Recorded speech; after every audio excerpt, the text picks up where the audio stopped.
قبل قلبت السوق، ما فيش اي او اس 19 ثاني. انت عندك كان اي او اس 18، لكن السنه دي ما فيش اي او اس 19.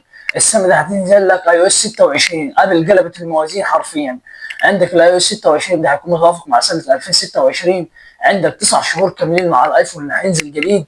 والاخر فيديو هقول لكم ان في خبر مهم جدا على ايفون 17 انت هتحتاج.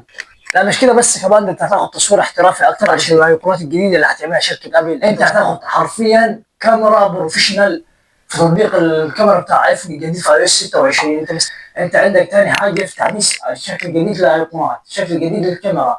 اعدادات الكاميرا هتتغير حرفيا، هيبقى شكلها احترافي اكتر، تناسبك اكتر، تسهل عليك التصوير اكتر.